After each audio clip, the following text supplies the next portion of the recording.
Echo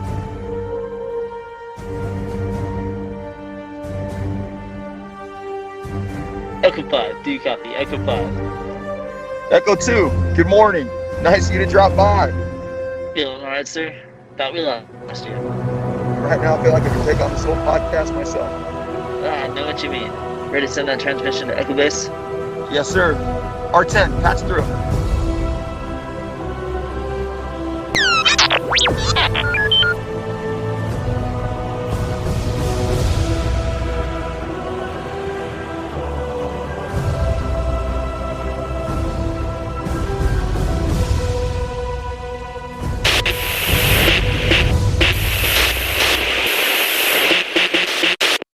Alright, guys, welcome to another episode of the Hoth Transmissions. We're continuing our adventure through the Book of Boba, and we'll be discussing Chapter 5. And we get a special character that jumps in. But before we go into that, we kind of want to jump in a little bit of the news that is circling around. For any of you gamers out there, there's tons of cool games that are going to be coming out. Have you heard any of those titles yet? Yes, dude. Lego Star Wars Skywalker Saga. It's gonna be one of the best games. I'm calling it now. It's gonna be one of the best games of all time. So hyped I am for this. Dude, I know. I already have it pre-ordered on Best Buy. You get like this cool steelbook of what's his face, Han Solo and Carbonite. So I'm pretty stoked for that. I originally was gonna get it through GameStop, and then I saw someone post it. I didn't even really research it. I was just like, okay, just get it through GameStop, and then I saw an ad for Best Buy. I'm like, GameStop canceled. Going over to Best Buy. Yeah, I'm Because still the one with that. Oh, sorry. Oh no, I was just gonna say I'm still deciding which system to get it on. Dude, I love the Pro controller for Switch. It's so comfortable in your hands.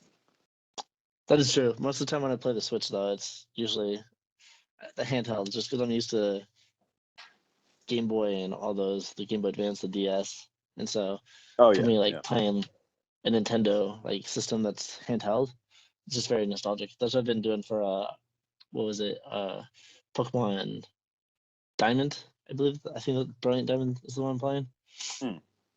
Yeah, and so I put it on the docking station to where it projected on the TV, and it just felt a little bit weird for me. Like, is this too big? Oh no, you're playing Arceus, right? I am playing RCS as well. Yeah. Yeah. Yeah, but as a kid, that's always what I wanted. I wanted to put the Pokemon games on the TV. I mean, that's what I always wanted too, but now that I have it, it's like nostalgic. Nostalgia throws me back Yeah, on the handheld. and it's easier too. It's more convenient in your hands. It is, especially with the whole motion system. Like, I was playing it on the screen, and I was trying to aim a Pokeball, and the screen moved with my hand, and I was like, "Oh, this is annoying," because I couldn't get it right because I'm not used to it. Yeah, yeah. But also, I want to talk about a little bit of EA's team up with Respawn. So there's going to be a lot of cool games coming from them. I think they announced like 4 of them from them. 4 from EA. I didn't know that. Yeah, it's good because teaming up with Respawn. Okay. Well, But I know the ones that are confirmed right now that there's Ubisoft. They have their massive open world Star Wars game, which they haven't really announced anything on it yet. Mhm. Then we have Star Wars Hunters. We have Lego Star Wars, the Skywalker Saga, Knights of the Republic remake, Jedi Fallen Order 2, and then Eclipse, which might be the Ubisoft thing. I'm not 100% sure. Yeah, no, I don't think that is the Ubisoft. Oh no, that's done by Respawn because it's gonna be similar to Detroit Become Human. That Is style of it gameplay. Eclipse is Respawn as well? I believe so. Okay, that's good. Dude, I still want a Battlefront 3. I don't know if that's ever going to get made, but that'd be sick. I'm hoping. And yeah, it looks like Star Wars Eclipse is done by Respawn. Nice. Yeah, no, Battlefront 3 with like a true, every character, every map, the ultimate Star Wars game. That'd be I mean, sick. that would be sick, but it'd be very, very hard for them to do just with the whole memory space thing. Like, it was easier back in the day. Yeah, but back in the day, man, they really did. The old Battlefront 2 pretty much accomplished that. Yeah. I mean, I would love to see more characters. I'd love to see Ahsoka and some more Clone Wars characters involved. And Mando. Let's get Mando in there. Oh yeah, Mando. Get some Mando and updated Boba Fett with Fennec. Yeah, that'd be sick. You know what? Yeah, just keep doing DLCs. Battlefront 2 is amazing. Just keep doing DLCs. Yes, that's a good idea. I like the combat. Some people don't like the combat on BF2, but I think it's sick. I like it. Yeah, I've always enjoyed it. I've liked it since the beginning, but a lot of people had a lot of complaints because it was pay to win. But I remember I discussed it before. Well, It's like that's fair. I got it. I got it in the beginning. I didn't pay to win, and I still beat down anybody who spent tons of money to get all the special characters and all. Just because you got money doesn't mean you have skill. So Yeah, a lot of people neglected that whole balance there. Yeah, so really cool stuff. Also, it's in a little bit rumor territory, but an employee might have spoiled the release of Kenobi. He was saying our very own Kenobi will be saying hello there, May 2022. Yeah, and I mean at the very least, Lucasfilm already said it's coming out in spring. I mean that's confirmed spring 2022. Yeah. So it's probably going to be May or June. So it's coming up pretty soon. So I'm wondering if he's like referencing like we'll get a trailer in May because of Celebration. Yeah. And then released right after. Or he could be referencing that we're actually going to be getting the episode or the season. I mean, it would be a perfect release for May the 4th. Oh, yeah. Yeah, that'd be sick. And then I believe Andor Season 2 has already been confirmed. Or it's in the works. Andor Season 2? Yeah. Dang, okay. Nice. Which I'm kind of excited for. I'm kind of curious to see a little bit of the rougher side of the rebellion. Oh, yeah. No, I think that'll be cool. And between Episode 3 and Episode 4 is just a cool time frame. A cool it is era. because we don't have too much of it. Yeah, and that's why Kenobi is going to be so special. Mm-hmm. And that's why I really liked Rebels. That's for that reason. It was a time frame that we're not used to. Yeah. Yeah. But a lot of cool news going through, and we got only 3 months away until we're in Celebration, and then we're gonna have tons more news. So we'll be sure to cover a lot of that, and we're gonna have a lot of cool content before then. Yeah, so, we got plenty of ideas. We've been cooking up some ideas, huh? Between shows that we could do for Star Wars, just general Star Wars stuff. Oh yeah, definitely. So keep an eye out for that, guys. So let's jump into what you guys are here for. We are gonna jump into Chapter 5 of the Book of Boba. All right, so at the end of Chapter 4, we heard the Mandalorian music playing, and we all knew that we're gonna get to see Mando. I didn't expect to see as much of Mando as they gave us, but I'm not complaining. Yeah, we got a freaking. I mean, this was a Mandalorian episode. Yeah, it's kind of cool. Like we get to see him walk into what looks like this butcher's place. Look like it. I'm not exactly sure what they're doing there. Maybe money laundering. I don't know. Maybe like a little business setup. And then Mando just comes in. Yeah. Just walks in and he's like, I'm looking for this guy. Well, if I see him, I'll be sure to tell you.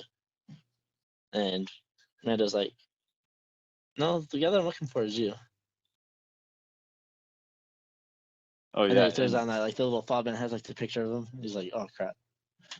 And then he throws in the whole famous line of, I could bring you in warm, or I could bring you in cold.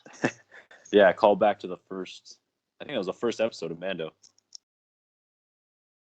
When he said that. Yeah, his very first line, I believe. And so it's kind of cool that they reiterated it here. Yeah, and then we got to see the Darksaber in action. Boba Fett wielding that thing. I knew that as soon as I saw the guy bite his hand, I knew that was like their excuse to pull out the Darksaber and let us see it in action.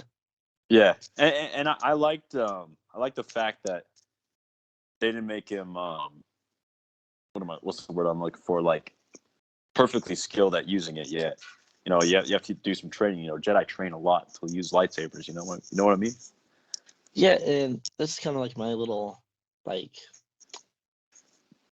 query about it is like he had the Beskar spear, he was fighting really well with it, and then he gets the Darksaber, which is supposed to be lighter because it's just a beam of light. Yeah. But as he's swinging it looked like he was struggling with the weight of it, and I was very confused about that. Well, as we learn later on, I still don't know why, but we learn later on that he's like fighting the blade or something. But remember, it gets heavy when he's practicing with the girl Mando. I think it's like the burden of it, Yeah. So yeah.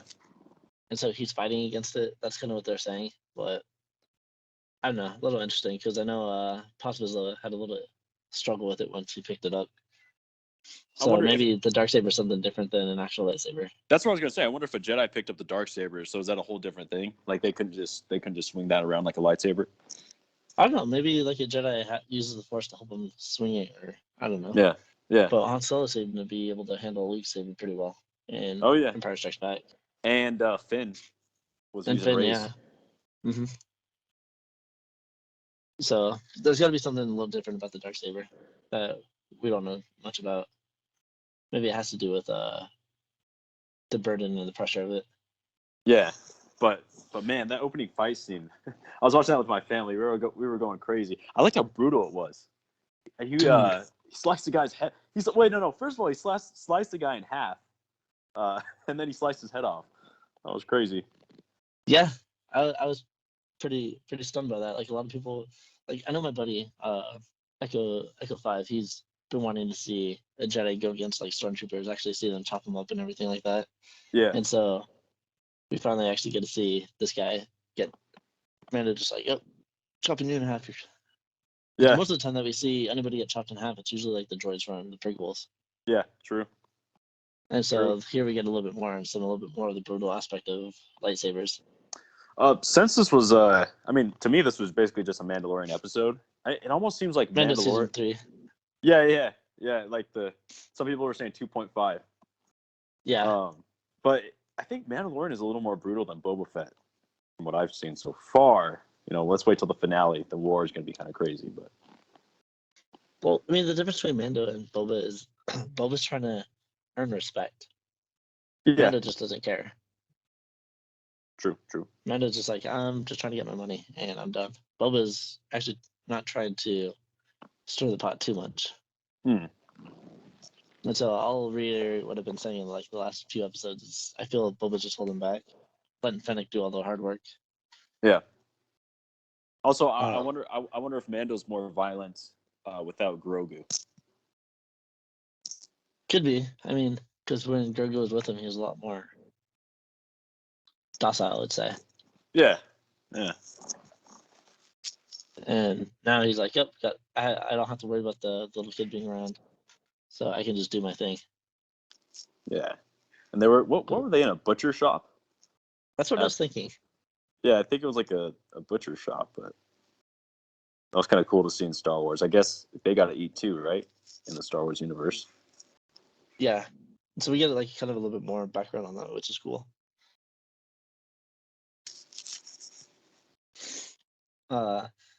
So once he kills this guy, he just kind of walks out there. He's like, all right, I'm not going to kill you guys, but there's tons of money I'm not claiming. So go take what you're deserved. And I think that's a smart move for him because I don't think he would have been able to take him on with that wound. Yeah, true. Because I like that he burned himself. That was like very realistic. Oh yeah, and it looked realistic too. The burn.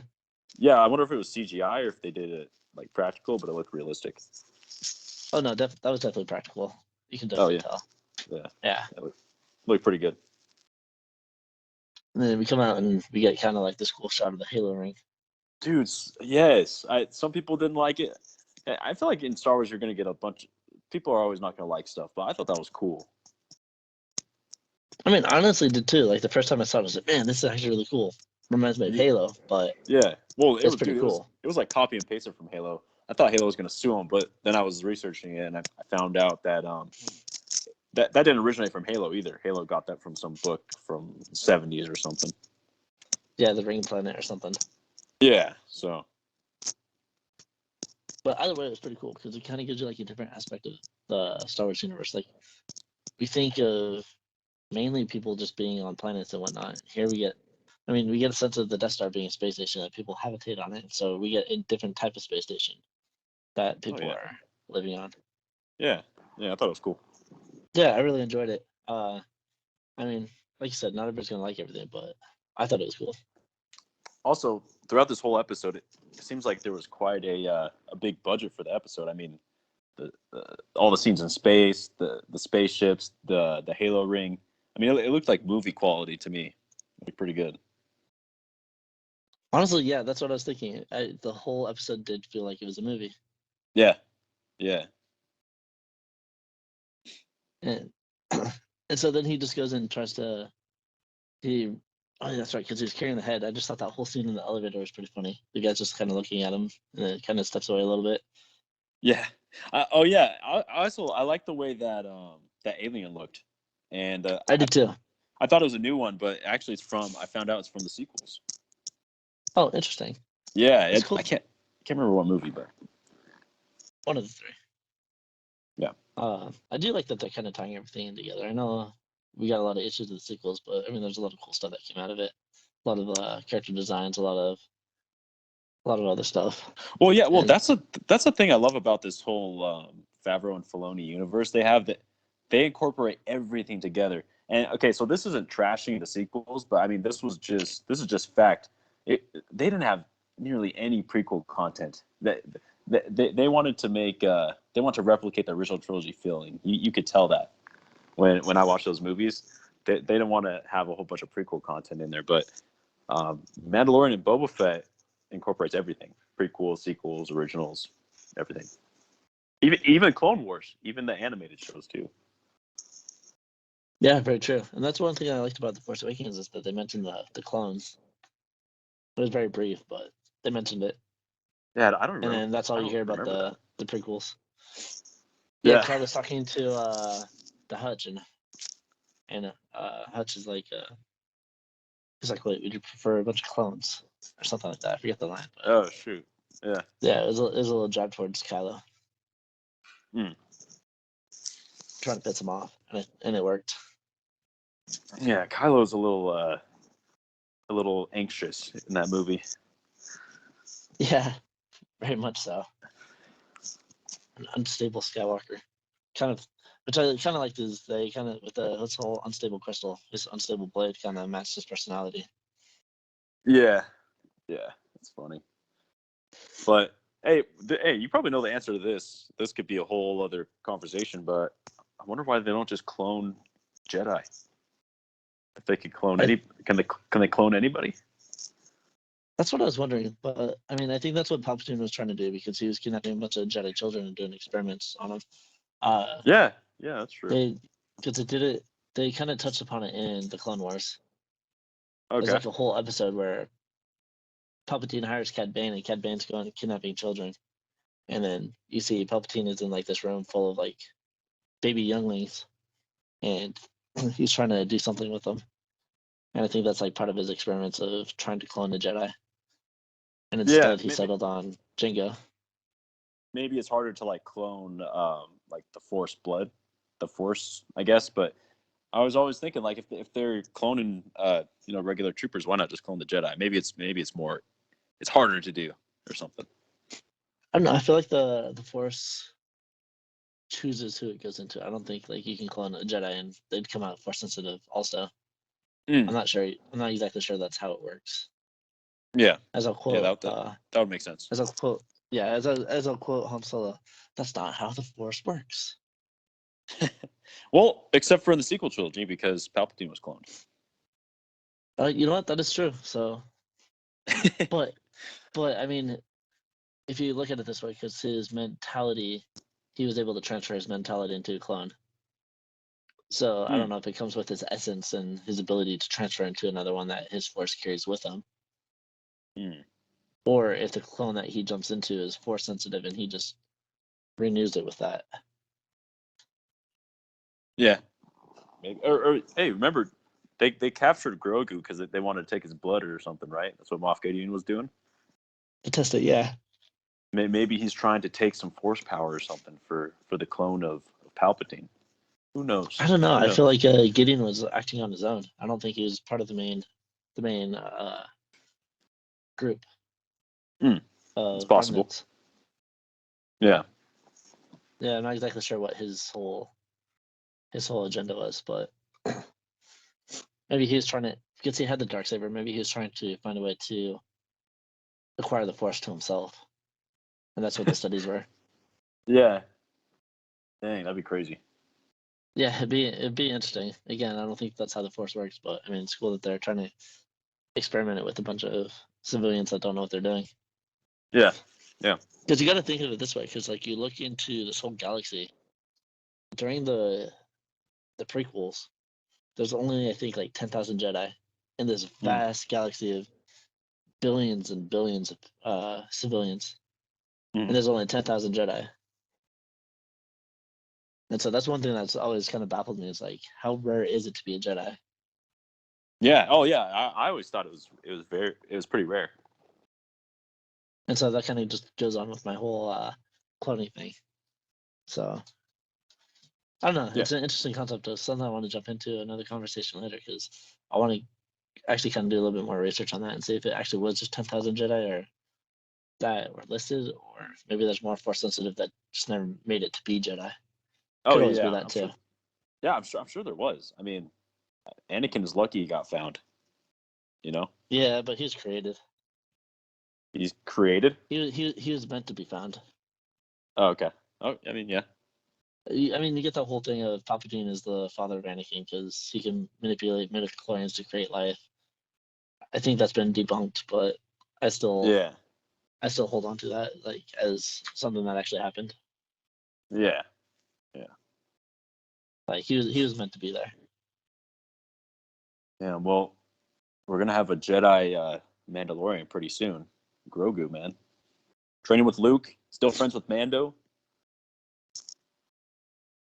Yeah, probably. Give me something interesting. That's for Yeah. sure. Just like, what's his name? Tar Vizsla? Is that what they said in this episode? Yeah, Tar Vizsla. He was the Mandalorian Jedi that created the Darksaber. And he was ancient. He's got to be like thousands of years in the past, right?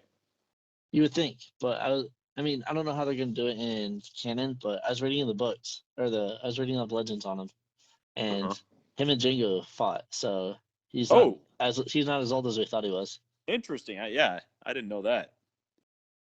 Yeah, Jango's actually the one that kills him. Damn. Dang. And Mace Windu just took on Jango like it was nothing. Yeah. Damn. But there's a little bit more Mandalorian honor, I think, between the two. I mean, I forget what it is. I did a post on it, and basically Tar Vizsla poisoned Jango. Jango stabbed him, and then a bunch of creatures came and started feeding on Tar, while they ignored Jango, and Jango just left. Oh shoot! Yes, it was a close battle. They both basically they would have killed each other, or Tar Vizsla would have come out on top. Yeah. If he didn't let his guard down. Yeah. And so I thought it was really cool that they threw his name into this to kind of Oh, give him yeah. a little bit to bring him right into canon. Yeah. Well, I'm sure it's mentioned in Clone Wars, or no? No, he's not actually. The Visit Plan is, and I think that's where Tar Vizsla became lore was during Clone Wars, because of Pre Vizsla. Okay. Yeah. And so they decided to do this like whole backstory on it. Nice. And I like that they kind of like fixed the Rebels lineage of the saber. What do you mean? Because in Mando season 2, they talk about how that you have to win the Darksaber in combat in order to be worthy of the blade. But Darth Maul gives the Darksaber to Ezra, who then gives it to Sabine, who gives it to Bo. There's no combat between any of them to earn it. Oh. And that's why the armor talks so low about Bo-Katan on it. It's like, oh yeah, her path is a tragedy or cursed or whatever. And talks about how she never won it in a combat, so she was never really deserving of it. And because of that, it brought bad luck it brought a curse. And so Mando actually wins it in combat. And so now he's deserving of the title of Mandalore. So whoever leads Mandalore is called Mandalore. Yeah, but man, that armor lady, she's so strict. I mean, Mando won it, but then she says, "You ever take off your helmet?" I mean, Mando only took off his helmet when he had to. He absolutely. Well, actually, no. When he said goodbye to Grogu, he didn't have to take it off, but he Yeah, wanted to say goodbye to his buddy. But yeah. but yeah, And he and then did she it was with like, the Empire thing, that Empire "Yeah, episode. he had to right there though, or else the whole thing was gonna Yeah, be his whole mission was gonna be messed up." Yeah, but then after she found out he took his helmet off, she was like, "Get the hell out of here! You're not a yeah, Mandalorian anymore." yeah. You're an apostate now. And I was thinking the whole thing was like, no, no, no, no. This guy is basically there to rule Mandalore now because he possesses the dark saber. He could turn around and Yeah, say, no, get out of here. You're not Mandalorian anymore. Don't you try and steal my title. I'm yeah. your Hey, leader now. yeah, exactly. Mando's the king now. He should be like, "Hey, you're not a Mandalorian. We can take off our helmets now. That's how I'm ruling this thing." Yeah, yeah, yeah. So have you met Boba Fett? Have you met Bo-Katan? Have you met, Yeah. what was it? I can't remember the other two Mandalorians that were with Bo-Katan. Oh yeah, I don't know. But I did like how Paz was challenged Mando for it. Oh yeah, that was a cool fight too. I thought they did really well.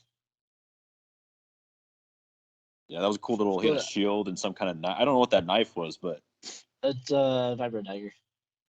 oh yeah, what is that? What is that? It's from Knights of the Old Republic, the Vibro Blades and the Vibro Daggers. Oh shoot, yeah. No, that was a cool little Yeah, weapon.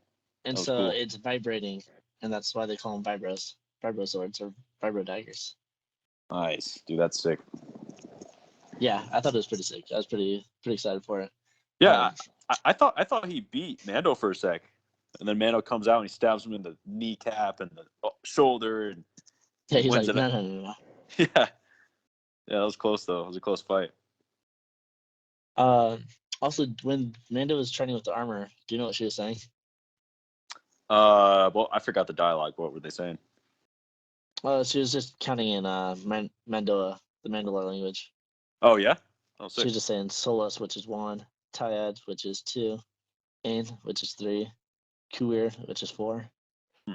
And so as he's going through the motion, she's counting out so he knows what direction to go through, and just to follow along with the training exercise. Oh Uh, nice. yeah, and the Mando word for armor is now word our Lord, and it's comes from the 2013 book, The Bounty Hunter Code. Hmm.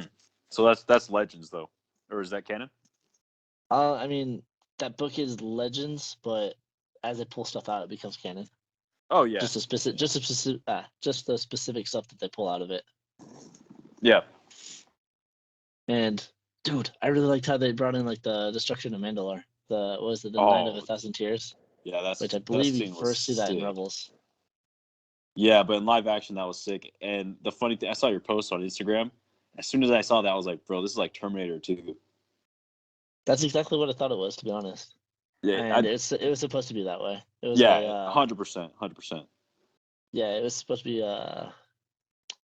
reminiscent of Judgment Day. Hey, we were watching that. My sister was like, she thought the droids were like the Iron Giant. She thought they were like 100 feet tall. For some reason, I No, was like, I was like, wait, what are you talking about? maybe the angles. Yeah, it must have been the angles, but I recognize them. They look like the droid from Rogue One. I think that it is the droids from Rogue One. Yeah, it's the K2 unit. Yeah, and so I was like, no, and she was like, no, you can tell they're like 100 feet. I'm like, I don't think so. They're like, Yeah, they're called Imperial Security Droids. yeah, no, but that whole scene was sick, dude. That whole scene was sick. Dude, I loved it. That's the first appearance that you see in Mandalore on live action. Really? Wow. Yeah. So I Um, thought I remember I was talking to my buddy. It's like we're talking about like planets that we want to see in live action. Mandalore is like one of the top ones I want to see. I want to see Mandalore. I want to see more Corellia, well, and we got a few of that. the only bummer is there's not much to see. It's just dirt and flames in this episode. Yeah, I mean, you get to see a little bit of that in Rebels because in Rebels the planet isn't what it used to be. Yeah. Because the Empire just completely just decimated it, and Hmm. so it's in its rebuilding phase. And so I feel since it's like 5 years after the fall of the Empire that they probably started working on it. And so I'm kind of curious after the Night of 1,000 Tears if they've started rebuilding because you get to see a lot of what it looked like in Clone Wars. Oh, nice. And then Rebels it was a little different, and then definitely different in Mandalorian season 2.5. Yeah. I will say, when this episode came out, it was instantly my favorite of the series, and it's kind of funny. The best episode was a Mandalorian episode, but Yeah, like I have a bunch of friends that are watching the show, and they're like, I just can't get into it. I'm like, just wait till you get to chapter 5. It gets better. That's when it. well, That's when I saw all the hype over the internet. It was chapter 5. yeah. Well, I think, I mean, everybody has their own opinion, but I think that's unfair. I could definitely get into it.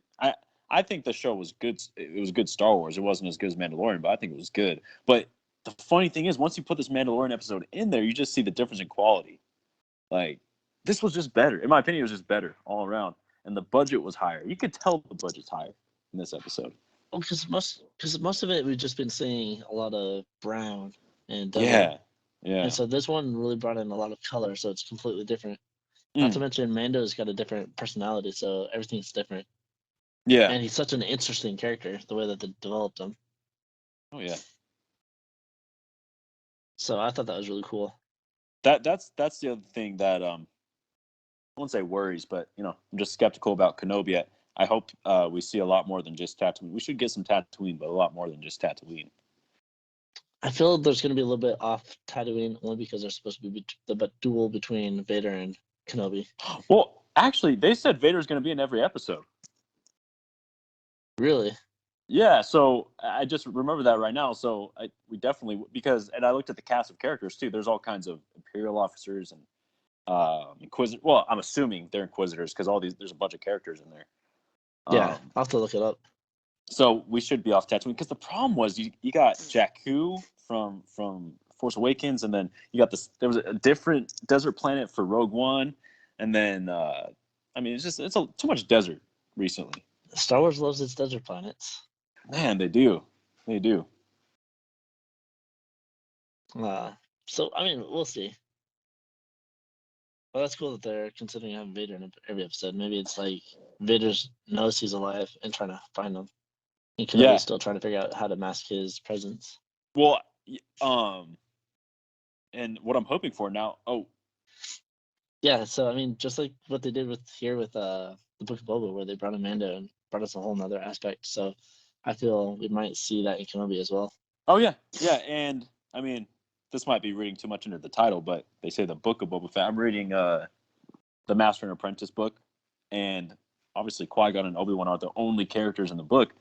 I mean, there's chapters with all kinds of different characters, so I don't mind too much that they show other characters here and there. If it's building up for a big finale, let's bring it. Yeah, and especially when it's this good. I mean, it'd be a different story if it's a different character and the episode sucks, but this is probably the best episode of the series, so I'm okay with it. And I feel like it's building up for season 3 Mandalorian. So I mean, I'm trying to look at the bigger picture of it and kind of not letting myself go, oh come on, this is Book of Boba. Where's Boba? No. I mean, I'm kind of looking at the bigger picture here. Everything's supposed to tie in all the shows, so we'll see where it goes. 100%. What'd you think of them getting rid of the Beskar spear? Beskar spear. I liked it, but it poses a few questions because I'm assuming the only thing that can pierce Beskar is Beskar, right? Yeah. So I wonder how Boba got all those dents then, that dent in his helmet. I mean, some high-powered blasters. I don't know. No, I thought blasters and lightsabers can't touch Beskar like that though. Maybe because Ken Bade is the one that's supposed to do the dents, or I don't know. Maybe he has a Beskar grenade or something. Yeah, who knows? Yeah, I don't know. So it'll be questions answered. I'm sure they'll kind of come into that because she said that we got to get rid of this spear because only Beskar can pierce Beskar, but she says can pierce Beskar. Doesn't say it can't dent. Beskar is the only thing that can pierce, which means it can go through. So I'm assuming dents can happen. But she herself has 2 weapons of Beskar that she uses constantly. She was training with Mando with them. Yeah, I know. Yeah, what was up with that? Because her reasoning for getting rid of the spear was that it's Mandalorian shouldn't possess that that kind of weapon, but she was using the weapons herself. So I don't know. I kind of feel that they're developing her to be a villain. dude, I got that. And I got that vibe throughout the and episode. so she sounds very hypocritical in a lot of the stuff that she says. So it's like, Yeah. oh, you can't have this Beskar spear, but I can have mine. I Hmm. don't. If you turn against me, I don't want you to have something that can kill me or get through my armor. Yeah. But it's kind of cool what he does with the spear. He kind of makes a little thing for Grogu, which I'm not exactly sure. They kind of like tie it up in like this little handkerchief, Yeah. and it's in the form of Grogu's head. So it's like, poor Mando. He's sitting there missing the little guy. Yeah. He probably just made like a chain necklace for Grogu. Yeah, that's right. Because there's a lot of chain pieces. Just make him dripped out. Just give him a necklace. Yeah, I thought it was gonna be like a little necklace with like maybe his logo on it, or I don't know. Oh yeah. Yeah. That's true. So yeah, it's gonna be interesting to kind of see what they do with that. Oh yeah. I wonder if it's gonna happen in season 3 or if they're gonna do something with it here. Yeah. Yeah. Who knows? We'll see. So I mean, it's kind of cool. Like moving on into it, I like how he's just taking like the public transport. Yeah. Hey, that was a funny scene too. Oh yeah, because we get to see the Star Tours droid. Yeah. No. It was funny how he had to get rid of all his weapons, and they do the montage of them taking out like freaking 20, 30 different items. Even his little what is it? Little whistlers or whatever they're called. Yeah. Yeah. And when he put the dark saber in there, I was like, ooh, I don't know about that. I would hold on That's to what I that. said. I'm like, oh, that's gonna go disappearing. Yeah. No. But That made me that was good because it made me feel like tense. I was like, man, I hope they don't steal that. and I'm glad they didn't go with the whole was it redundancy of that whole story arc. What? Wait, what? You know how like in things it's like, oh, I've got this thing, I'm gonna put it here, up, it gets stolen, now I gotta find it. Oh yeah, yeah, I'm kind of glad that they didn't do something with that. yeah, yeah, And I thought it was really cool to see like a little baby Rodian. yeah. Also, was that the first commercial flight we see in Star Wars? I believe so, yeah. That was kind of interesting too. But yeah, he sees the Rodian, the green Rodian, and then he's got a little green kid in front of him. He's like, oh, that reminds me of my little green friend. And then he Yeah. looks at the the whatever the armor made for Grogu, and Yeah. as you can see, it's tied in Grogu's head with the ears and stuff. That's another thing. I really liked the whole aspect that they kind of showed us a more civilized part of the galaxy. So I really like getting to be able to see like this whole transport thing. And it was Oh kind of yeah, stuck on it. oh yeah, And so I don't know if you noticed, like when he was boarding it the first time, there was a guy that was walking up the thing, and he was wearing like one of the troopers from Rogue One. no, I didn't see that. Yeah, what was that trooper? It was like not a rogue trooper. It was a ranger trooper. The ones Hmm. that solo fights on the train. Oh, nice. Yeah, I didn't Yeah, see so if that. you watch it again, you'll notice that one of the guys is wearing a coat. So I wonder if that's like a Imperial that left the Empire once it fell, and he's just keeping some of his gear, Oh, or if yeah, somebody just found it. that's interesting. Yeah, I don't know. They do such a great job with a lot of the visuals. Yeah, yeah, Easter eggs and stuff. Yeah, it's kind of like, okay, if you notice this, cool. If not, hopefully somebody will tell you, and you're like, oh yeah, it's cool. And that's kind of Yeah, what I like doing is kind of so we can kind of tell people some of the stuff they missed. Like yeah. especially like when they landed down on Mos Eisley, there's a what is it called? There's an archway that was designed by Ralph McQuarrie. Hmm. And we see it was originally supposed to be designed for Jabba's palace, but we ended up seeing it in the Force Awakens. It's the archway that the Falcon destroys. Okay. And so we get to see it again here. Hmm. Nice. Yeah. Yeah, I thought it was really cool. I like catching all those little things. Yeah. Yeah. They do a good job with all that stuff. All right, so when he got to Mos Eisley, I was like, okay, so now he's going to somehow run into Boba. And I was like, okay, this is going to be cool. Instead, we get to see another Easter egg, BD1, Oh, dude. running through Polymoto's, or Polymoto, whatever you want to call her, through her little garage thing. Yeah. I wonder if that is BD1 or if that's just the same type of droid. I think it's the same type of droid. I mean, it'd be cool if it's the same as Cal Kestis is, but yeah, I don't think it is. I was just gonna say, when that happened, Echo 12, my brother. Yeah.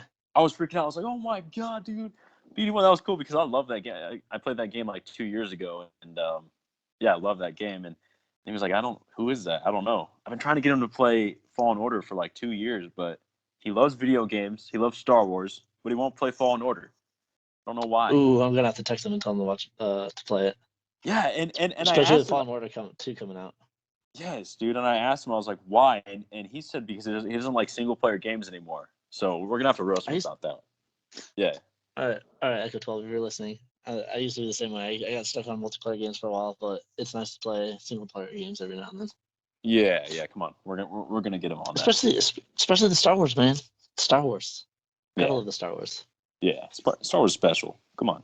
And it's actually, I was surprised how quick the game was. So I'm kind of hoping. Fallen Order 2 is a little bit quicker, or not quicker. I mean, longer. Yeah. It's probably top 5 might be overstating, but it's certainly a top 10 Star Wars game of all time. I'd probably say yeah, but I mean, it's got a lot of potential. Yeah. Because it's supposed to be a trilogy, so it's a good setup for the next 2. I hope that Kestis dies. I love Cal Kestis, but I hope he dies before original trilogy. Yeah, I mean, that's one of my problems is that they keep talking about, oh yeah, this Jedi existed, but they're just hiding. And then now we're starting to see the stories. I'm like, exactly. Okay, well, why didn't they jump up with the rebellion? Yeah, no, that's exactly right. I mean, and that's the one thing I don't like about even Ahsoka. I mean, I know people love Ahsoka, but it just bugs me when there's all these Jedi around the original trilogy. That doesn't really work within those movies, in my opinion. I think they kind of do a little bit of trauma. Trauma? Like Kanan didn't really want to. He refused to join the rebellion until Ezra and Hera forced him into it. And you haven't seen Rebels, but that's one of the big points. Is Kanan is Jedi Knight. He lived through the destruction of the Order 66. Whenever he saw the clone, he got anxious. When he met Rex, him and Rex argued a lot.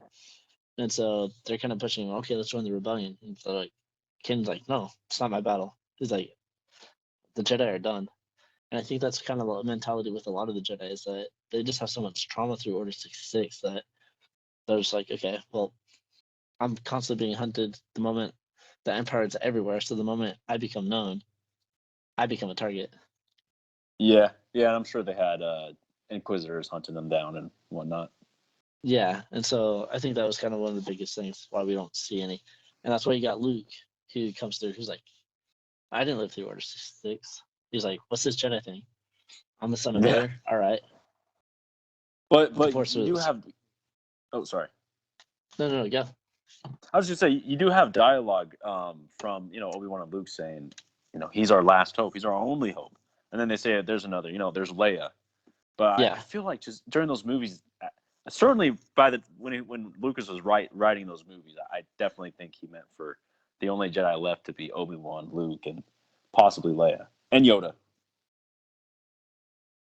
I mean, at the time, yeah, I'm sure, but you can still work canon with other Jedi being around. You can just say that they're too coward, or just don't want to be targets, or the Force was getting them in different directions to where Luke and Leia were the ones that were gonna be the game changers.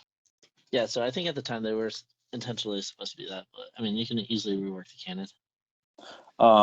Yeah, I just want to say, I agree 100%. They could definitely work it in, but just back to our original point, we just don't want it to get to be where there's 30 Jedi left at that time. That wouldn't work.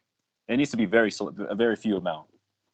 Yeah, like Ahsoka makes sense. Like she renounced the Jedi Order, so she's just like, yep, nope. she helped with the rebellion as Fulcrum, but she was trying not to be too helpful. Yeah.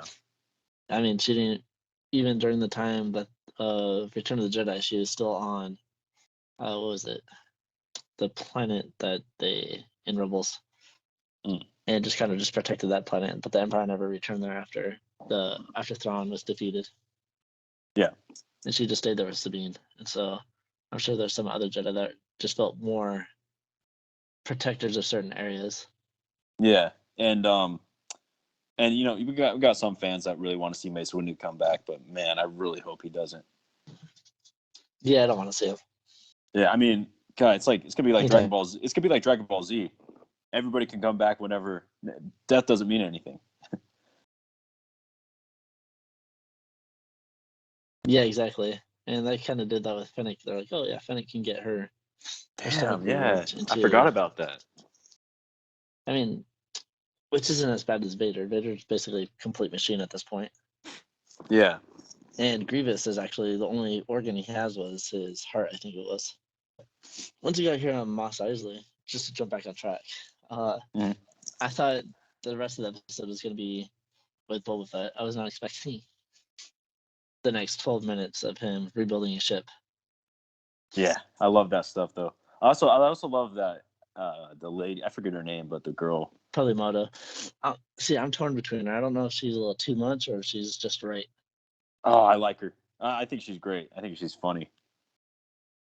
Yeah, it's like his comedy with the Beast, where the Beast gets her, Mando comes in, shoots it, and she's like, "Perfect. Hey, you know how to make an entrance." And Yeah. then he comes in and is like, "Oh, you got that ship, the replacement for the Razor Crest?" She's like, "What are you talking about? You said that there's." Oh yeah, I did say that. I did say that. And then he tosses her money, and she's like, "Mind if I count it?" No, I don't trust you. Just don't want you paying me too much. Yeah. And then her little comment about Grogu, she's like, "Oh, I could have opened up a petting zoo." Yeah. Oh yeah, and then she dated a Jawa. Remember? Yeah, furry little creatures. Yeah. No, she's funny. I think she has. It's the right kind of humor for Star Wars, in my opinion. Yeah, I mean, it didn't feel as forced as it did in The Last Jedi. Oh no, not at all. No, the Last Jedi was trying to mimic the Marvel stuff, which doesn't work for Star Wars. Yeah, and a lot of the stuff that they've been doing in Mandalorian, like a lot of the subtle humor matches a lot with the originals. Oh So yeah. I thought it was pretty cool. Yeah. So, biggest nod to the prequels here. The N1's Naboo Starfighter. Hmm. Uh, Yeah. I don't know if a lot of people knew about this, but it's kind of like a what you call it, a nod to one of George Lucas's other films, American Graffiti. Hmm. In that one, they did a famous hot rod that was yellow and turned it into something similar to what they did in with like the metallic look. Mm-hmm. And so they took a hot rod, turned it into a metallic look, and they kind of took this yellow starfighter and turned it into a hot rod style ship. Hmm. At first, Yeah. I was kind of like in the same mindset of Mando. I'm like, yeah, let me have my money back. Let me get something a little bit better. I'm a bounty hunter. Come on, where am I going to put my bounties? Mm-hmm. Well, I think this alludes to the fact that we're not going to see Mando doing a lot of mercenary work in season 3, because it's a single occupancy ship. He can't fit anybody in there. Yeah, exactly. Except there's no droid port now, so it's designed for Grogu. So I'm assuming Grogu's Yeah. going to come back with him at some point. Yeah, but besides Grogu, but I think this kind of solidifies the fact that season 3 is going to be focused on maybe ruling Mandalore or something, but he's not a bounty hunter anymore. He can't be a bounty Yeah, hunter with that ship. yeah, that's what I'm thinking. I think that they're leaning towards him not being a bounty hunter anymore. Yeah, and man, this ship looks beautiful in this episode. Something Mandalorian just does so well is it takes any era of Star Wars, like even maybe people from my mom's generation, they didn't prefer the prequels, but when she saw the ship in this episode, she was like, "Damn, that's cool." Yeah, I'm not gonna lie. Like the Naboo Starfighter used to be one of my favorite ships from the prequels.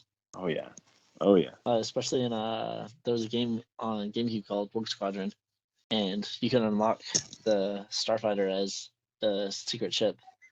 Nice. And Oh, I did. nice.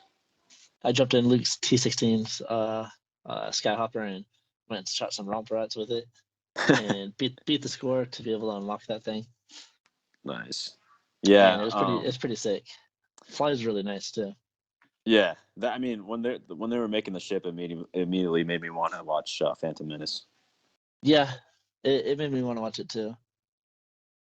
Oh, I don't know if you noticed. One of the pieces, it was the metal bar that the Jawas bring. Yep. Yeah. This is a huge Easter egg. Yeah, it's from the Death Star trash compactor in New Hope. Yeah. Yeah. That was sick. So I thought that was Also, pretty dope.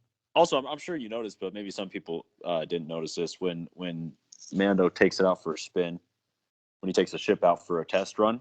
The I think everybody noticed yeah, this. yeah, just make sure the route he took was the same route as the pod race scene from Phantom Menace. Dude, I'm not gonna lie. Like the pod racing scenes were very boring for me.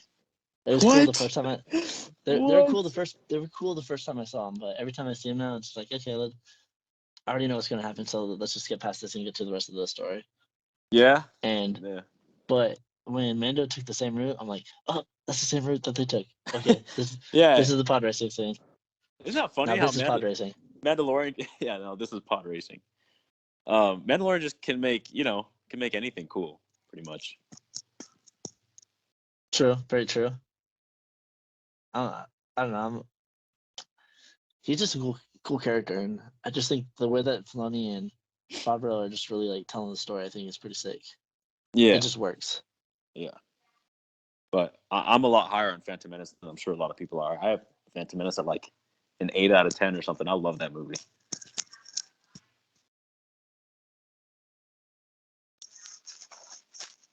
8 out of 10, huh? All right. Yeah. I'm I'd, sure. I'd give it. I'd Yeah. give it like a 7. It's my least favorite of the prequels, but like I said, after Clone Wars, I have a lot more respect for the prequels because it develops the characters more and Yeah. is a. I don't know, it's just a lot better. Yeah. I think Phantom Menace is. I've always liked that movie. I think it's pretty good. I don't know, it's just really cool. I just liked what they did here. Again, I was not expecting 12 minutes of him building a ship and test driving it, but I'm not that upset about it. I think it was fun. Yeah. No, it was cool. And then also, when he takes it up into space, remember he gets stopped by the rebels, the rebel pilots. Oh yeah. Both those actors have been in previous episodes. They have, yeah. And Uh, the captain over the radio as well. yeah. The captain, I think he was in Mando season 2. And then the young kid, he actually plays Luke. He's the body double for Luke. Oh, that's right. That's right. And they're questioning Mando, and then Mando's like, "All right, we good here?" And then he's out of there. He just takes off. Yeah, it takes off. And they're like, should we report this? I don't know. Do you want to spend the rest of your day writing reports back at the office? No, we're good. Yeah, true. I like how what's his face? The captain is always running into Mando and going, "Hey, are you this guy? Are you this guy from this? Yeah, yeah, that's funny. You didn't happen to own a Razor Crest, did you?" Yeah, Oh no, that was a long time ago. Yeah, different guy. Whatever. And yeah, oh, dude, when he flies by the transport, we have little Rodian. He whatchamacallit? He says Inka Bunga, which is Hatise for incredible. really? Yeah. So a little bit of translation for you guys that are listening. Just some little cool things Nice. Yeah, to make it that's more sick. fun. So if you watch the episode again, you'll see the little kid like Inka Bunga, and you're like, oh yeah, that means incredible. The kid's saying incredible when he sees Mando. Yeah, yeah, but I mean the whole all the scenes when he's flying this new ship, man, it's like it really is movie quality, dude. It looks so Yeah, good. I think you're right. Like this whole episode felt like a movie. Felt like it had the budget of a movie. Oh yeah, The quality was just solid. yeah, it was a great episode. So yeah, like him just flying that ship was just phenomenal. Like everything about it, like especially BD1, the quality of BD1 was pretty solid. Oh yeah, Or the yeah. BD unit, I should say, not BD1, the BD unit. It wasn't the same color though. I'm pretty sure it was the same color as BD1, wasn't it? Yeah, I mean, but that's true. I mean, like you see other RT units that are not the same color, but there's only so many modifications you can do to something that makes it look Yeah, different. So yeah. I mean, it's not necessarily BD1, but Yeah, you're right. It looks great in live action. It makes me want to be in it. I was actually Yeah. looking on Amazon to find one. I found this Lego one that looks kind of cool, but I want kind of like an actual model one. I was looking on Etsy and there's like $200, and that's just a kit. I'm like, maybe sometime down the line I'll be willing to toss that, or Yeah. hopefully Disney will start making some product out of it. Hmm. Because him and R2 are probably my favorites of the droids. Let's see. Yeah, well, I mean, if we're doing any droids, or are we just doing any droids at all, I'm taking the, what is it, K2 models? K2SO. Yeah, those are Okay. sick. Fair enough. I think that'd be kind of a fun topic that we can throw into another podcast later. We can talk about get a few different uh things and kind of pick our favorites of the eras. Yeah. We could do droids, ships, Yeah. eras. Ooh, Yeah. that'd be fun. That'd be a fun they, one. they made the Naboo. Yeah, we could do ships too. That'd be a good topic. So once you finish just flying the ship and he lands down, it's like, oh, how'd she handle? And then just the way that he delivered the word wizard. It's so much cooler than was his Kip from the Phantom Menace. Yeah. Yeah, that was sick. And dude. the way that Anakin says it. Yeah. Because Anakin says it on screen, and then Kip says it in a deleted scene. Yeah. And so, bro, the way anything he said Mando it, does is just cool. Yeah, anything Mando does is cool. it's just directed better, I think. Hmm. Because I used to think Wizard was kind of I used to just joke around going, Wizard, or whatever, just mocking it. Now it's I want to say it like this, like it's an actual thing. All right, it's cool. It's cool now. Yeah. I say it at work a few times now. My coworkers kind of start me and go, "What the hell is he talking about?" Actually, most of my coworkers make fun of me because I'm a supervisor at what I do at my job, right? And so we have these radios. And so anytime somebody's talking to me on the radio, I'll always respond with "Roger, Roger." Oh shit. And so everybody comes up to me and they're just everybody that has a radio, they'll mimic me and say "Roger, Roger." There's one guy in our HR department. He's like, "Hey, what's up, Roger, Roger?" Oh my gosh, man! You don't got It cracks me up. You don't got any fellow Star Wars fans at work? I do. Hmm. Echo 5 works with me. And then a couple of my other buddies work with me, and then some of my other employees, they're big Star Wars fans, and so we sit there and talk about it every now and then. Oh, no, Echo 5 is kind of your co-partner for the Instagram page, right? Echo 5, yeah, him and I run it. Nice. He's the That's other cool. co-host, yeah. Nice. That's cool. And hopefully, one thing I do want to do eventually is start pulling some of our followers onto the podcast, just kind of interview them, kind of find out their Star Wars story. Yeah. I want to do a couple episodes with that, or we just bring them on and as kind of just a little bit, just to kind of discuss. Yeah, that's a good idea. Yeah, I think it'd be a lot of fun because I love talking to Star Wars fans. There's everybody has a different story that got them into it. One of my buddies, one of my coworkers actually, his name's Jesus. He was telling me he was sort of a Star Wars fan, but once he went to Galaxy's Edge, he just became obsessed with it. That's how he got. That's how he really pulled himself into Star Wars, because of Galaxy's Edge. Wow. And so it's always interesting on what different things pull people in. Yeah, that's a first. I've never heard of that. That's yeah, crazy. Same. Yeah, it's a very unique story, and I thought it was really cool. Yeah, that is cool. But yeah, to jump back on topic. That's I was gonna say Mandalorian season 3, but the Book of Boba chapter 5. Yeah, that's pretty much the whole thing. At the very end, we get the pull into the episode. Yeah, when Fennec shows up. Oh yeah, somebody was coming here looking for you. I told her you weren't here. I didn't know where you were. I put all the security stuff around the hangar so nobody can get in. Hey, what's up, Mando? Oh crap, how'd you get in here? Yeah. And then she's talking about pulling him in. And he's like, "Oh, it's from Boba." He's like, "I'll do it for free." But first, I gotta go see a little guy. I'm like, "Oh, you gotta be kidding me, man!" It's honestly, I love this episode, but it's the Book of Boba, and I was like, he better not be going to see Grogu the next episode. I really hope not. Why? Why not? Because it's the Book of Boba. I feel like the first 4 episodes were building towards something, and now we have a whole episode without Boba, and then I feel like we're gonna get most of an episode without Boba, and then the story is just not consistent. Yeah. But like I said earlier, everything's building up to something. So I mean, if they do it right, I won't be as disappointed. But I just gotta look at the bigger picture. I can't be so short sighted. Yeah. And I Well, think because it that also happened a lot with the okay. sequels. I was Yeah. gonna say that happened a lot with the sequels. Like we saw The Force Awakens, and everybody was like getting pissed, like, who's right? Who's Snoke? Why didn't they tell them about it now? Like everybody thinks that everything should be a standalone, and there's a lot of impatience with that. And I was like, guys, it's a trilogy. We're gonna get all the answers. We're gonna get the story told. You just gotta be patient with it. And that's kind of how I feel I need to be with the Book of Boba and the Mandalorian season 3. I feel there's a bigger story that's going on. They're kind of setting up the Pike Syndicate, and we're gonna kind of see their hand in the whole galaxy. Yeah. Well, I did like when Mando, first of all, when he said, "It's on the house. Okay, you don't gotta pay me. I'm gonna help my brother out." I thought that was sick. But yeah, but it does suck that it's 7 episodes. You know, I feel like there's so much. You know, what's the point of all this? There's so much to wrap up. But I mean, maybe Boba's gonna help Mando take over Mandalore. Maybe this is to show how Boba got his little group that's gonna assist Mando in his mission. Yeah. Because he's gonna need more help later on. Because you got Bo-Katan and her two guys.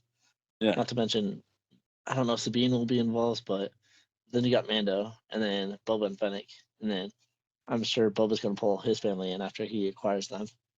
And so I think it's just building something up for season 3. That's just my own opinion. I could be wrong, but if I was telling the story, I think that would make a little more sense. Yeah, and Chrysanthemum too. Chrysanthemum's on. Oh, that's right, Kirsan. Forgot about him. Yeah. And it's really cool. And I'm kind of messed up with the name. His name was Kitster, not Kip.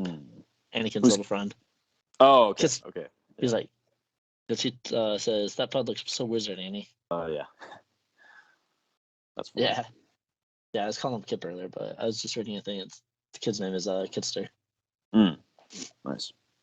But it's pretty cool. I really enjoyed this episode. A lot of fun. Yeah. Again, I think this is the best episode so far. I have to give Bryce Dallas Howard a big thumbs up. I really would love to see her do some more stuff. Because I know she did episodes 4 and 11 of The Mandalorian. And she's the daughter of Ron Howard. And Ron Howard does a lot of really good stuff. Because I know he did Solo, a Star Wars story. Yeah. Wait, which one was 11? I'm trying to think for Mandalorian. Let's see, 11. It doesn't say what season. I think it was season 2 for sure. Yeah, I'm trying to remember the episode. She did Sanctuary and The Heiress. And so The Heiress, I think, was the episode right before I don't know, actually. Yeah, I don't know either. But, I mean, this episode was fire, so. Oh, yeah, The Heiress is when Bo-Katan first shows up. Oh, okay. Yeah, it's a good episode. And Sanctuary was... Sanctuary is when they meet... Boba Fett, I think. Right? No, it's when they meet... what's her name? Gianna Carano, whatever character her name is. Oh, no, it was chapter 4. Chapter 4. Yeah, in season 2, I believe. Oh, season 2. Okay. Yeah, I don't know. Can't think of it off the top of my head, but. Oh, no. Okay, no, you're right. It's actually season 1. This is where Mando helps that little village. Yeah. And that's when you meet Gina Carano. Yeah, for the first time. Yeah. Yeah. Okay, so she did an episode in season 1 and then an episode in season 2. Yeah. And both of them I like both of them really well. Yeah, good episodes. So I'm looking forward to chapter 6. It's gonna be a lot of fun. the next 2 episodes are probably going to be very key to the rest of the story. Yep, I'm assuming we see. At the end of this episode, he says, "I gotta go see my friend, my little friend." He says. Yeah, as much as I'm not going to like it, I think he's going to go see Grogu. Yeah, that's what it sounds like. But that wraps it up for chapter 5. I know we kind of wanted to discuss. There's a post we did on Instagram that Yeah. we kind of want to discuss just a little bit, just kind of get our thoughts out. Yeah. There's the whole thing of Let me go to that post. Padawan Kenobi versus, I'd say Mando Luke, or was it Return of the Jedi Luke? Yeah, Padawan Kenobi versus Luke. Luke Skywalker, Mando. That's right. Yeah. Can you hear me, Mark? I can hear you. Yeah. Okay. You were cutting out for just a sec. Oh yeah, no worries. I'll move my phone to another spot. But yeah, hey, I'm surprised. I'm very surprised with all the Obi-Wan comments. I think it was probably about 50-50, but I thought Luke was going to dominate. Yeah, I thought so too. But I mean, you got to look at it this way. Obi-Wan Kenobi, he trained during a period when the Jedi, there's other Jedi that were actually skilled and masterful in the arts of the Force and saber combat. Mm-hmm. I mean, Obi-Wan was able to defeat Anakin, who was stronger in the Force, but I mean, the dark side kind of blinded him and made him kind of cocky, I would say. Yeah. But Obi-Wan, I don't know, especially. But at the same time, I'm like, this is Padawan Obi-Wan. We're not talking about post Clone Wars yet. Yeah. Yeah. But I mean, this guy does take down Darth Maul. He does. Who technically is also is a Padawan. Whereas we don't know how much Luke has been trained by other Jedi. Obi-Wan's been training since he was like a kid, since a baby. Yeah. Luke since he was like 19. And right now he's probably like, what, 25, 26? Yeah. I mean, so Obi-Wan has a little bit more training on his end. He's got more training, but the big thing for Luke is just the Skywalker blood. That is true, yeah. I mean, he's Anakin's kid. I feel like Luke's like a master at this point when we see him in Mandalorian. And, I feel like he's a Jedi master. The way he takes down those Dark Troopers. Come on. I think Obi-Wan would have been able to do that too. Yeah, maybe in my opinion, not as flawlessly, but he probably still would have won. But because I mean, even when you read Master and Apprentice, you can kind of pull that in where Obi-Wan was a little bit more stickler. Like he focused more on combat and training, where he didn't really want to stay in the libraries with Qui-Gon. Qui-Gon was more of the librarian. Yeah, yeah. Obi-Wan was like, nah, I gotta learn all this other stuff, learning about the history of the Force and these things that are questionable. There's the other thing that you could be focusing on. Yeah. Oh, wait, I forgot which one. What was your final decision for this one? I was gonna say Luke, but Okay. I'm definitely gonna defend Obi-Wan as much as I can because I think he has a good chance against him. Yeah. I of course I say Luke too. I mean, in my opinion, I put Luke more on the level of like Revenge of the Sith Obi-Wan. I feel like this is a dub for Luke. Yeah, I'd say that too. I mean, like I don't know how much the Force Ghosts really kind of like involved themselves in his training.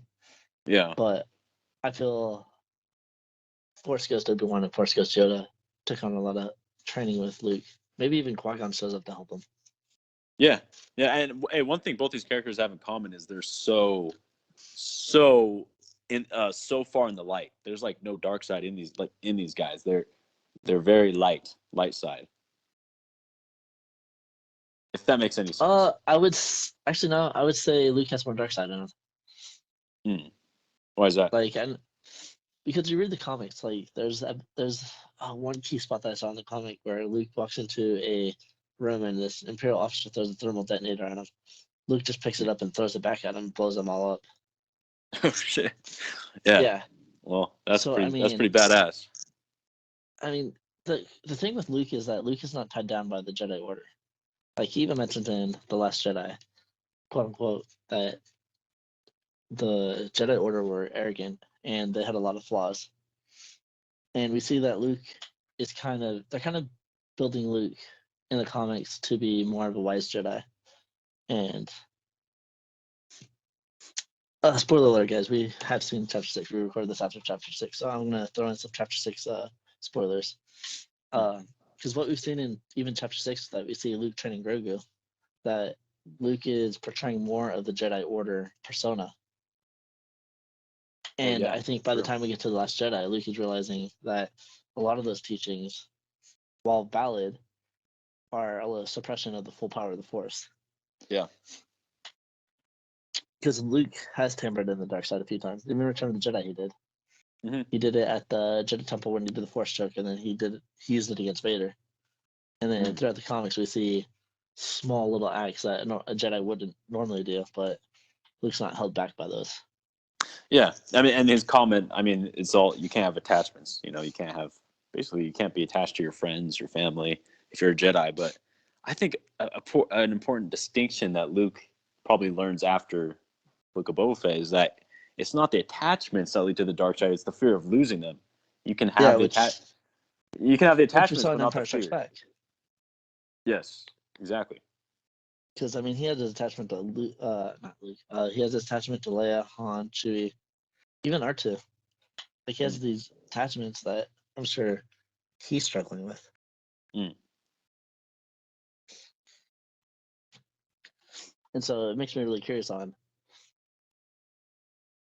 because like honestly, I don't like the idea that they did with Luke in The Last Jedi, but I can see how he's viewing the Jedi Order now and trying to teach the way they did. Yeah. And how he starts to repeat some of the same mistakes that the Jedi Order did, and how it becomes flawed. Yeah. But I also don't see Luke as the type of person that would just completely turn himself into a hermit at that point. Oh no. You don't want to get me started on this, but no. This will be another discussion. Yeah. Because I don't want to be a sequel hater, but I can kind of see. I can see both sides of it. Yeah. It just Luke didn't match the vision that I had in the sequels. But what they're doing here in the Book of Boba and Mandalorian, that's the vision I had for Luke. Oh yeah, 100%. So I don't know. I think Padawan Kenobi would handle Luke pretty well, but I think ultimately because Luke's not held back by the same views as Obi-Wan, that Luke would come out on top. Oh yeah, decent fight. It's not like Obi-Wan is a pushover in Phantom Menace, but I think I'm definitely giving the dub to Luke, but I think it'd be a good fight. But I mean, I would say Obi-Wan even dabbled in the dark side. Once he saw Qui-Gon get stabbed, he just let in all his anger out. Oh and yeah, I think that's what made him defeat Darth Maul. Yeah, that's true. He went full on rage mode on that one, huh? Yeah. So I don't know. Yeah, good fight. All different things to play in. Oh yeah, definitely. But definitely comment below, guys. Tell us what you guys think. Give us some your thoughts on who you think would win. Jump on our Instagram. We do a lot of cool discussions there as well. But again, guys, please be sure to like and comment. It helps people find us better when there is more activity, and share with your friends. It'll help boost us so we can get more views and we can continue to. I mean, either way, we're still continuing to throw out things, but we want to get more connection with you guys and be able to have more interaction. Also, be sure to check out the links in the description where you can find our Discord, where you can chat with other fans like yourselves and discuss the mysteries of the Star Wars universe. Also, be sure to follow us on Instagram, where we continue to post updates and news. If you're looking for some new shirts that shows your love of Star Wars, then we have you covered. We have some designs that we worked on and know you will love, so check out our Teespring. May the Force be with you. always. Echo 2 out. Echo 3 out.